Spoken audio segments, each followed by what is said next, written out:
ஆண்டவராகிய இயேசு கிறிஸ்துவின் இனிய நாமத்தினாலே உங்கள் யாவரும் சந்திப்பதிலே மிகவும் மகிழ்ச்சி அடைகிறேன். கர்த்தர் தாமே இந்த நல்ல நாளை உங்களுக்கு ஆசீர்வதித்து வழிநடத்துவார். இன்று நாம் தியானிக்கக்கூடிய ஒரு வேத பாடம் சங்கீதம் 17:15.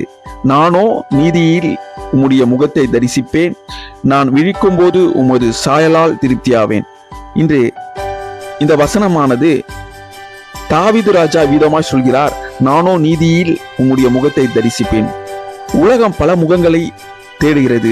பணத்தின் முகம், பதவி, மனிதனின் அங்கீகாரம், பெருமை, மேற்றிமை போன்ற காரியங்களை தேடுகிறது. ஆனால் இத்தனை காரியங்களும் கிடைத்த தாவீது ராஜா இவ்விதமாய் சொல்கிறார், கர்த்தாவே, நான் தேடுவது உமது முகமே.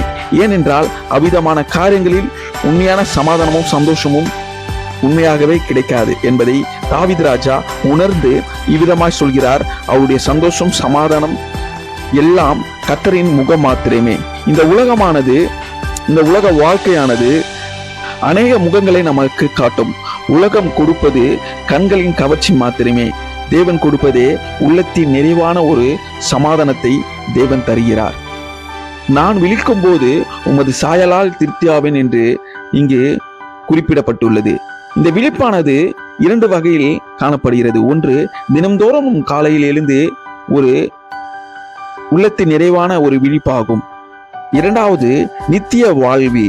இந்த உலகம் வாழ்க்கை முடிந்த பின்பு கர்த்தரை நேருக்கு நேராக நாம் காண்பது. இது அன்று பணம் வேண்டாம், புகழ் வேண்டாம், எந்த ஒரு குறைவும் நமக்கு இருக்காது. அவருடைய சாயல் போதும்.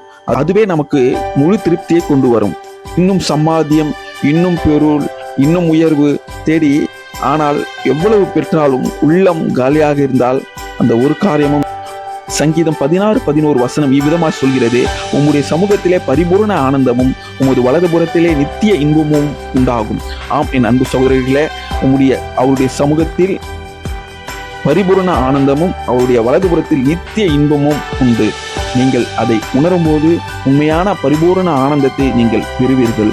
அவருடைய நித்திய இன்பங்கள் உங்களுக்கு வந்து சேரும். இந்த கால வேளையில இவ்விதமான கிருபைகள், இவ்விதமான காரியங்கள், முகமுகமாய் தேவனை தரிசிக்க, அவருடைய சாயலால் நீங்கள் திருப்தியாக்க, நீங்கள் ஒரு நீதி உள்ள வாழ்க்கையை வாழ்ந்து அவருடைய சாயலை நீங்கள் தரிசிக்க, அவர் முகத்தை நீங்கள் தரிசிக்க, இந்த கால வேளையிலும் இவ்விதமான கிருபைகளை தேவன் உங்களுக்கு தர வல்லவராயிருக்கிறார்.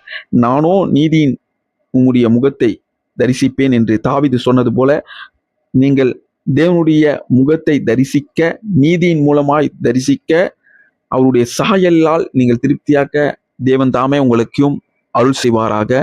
God bless you.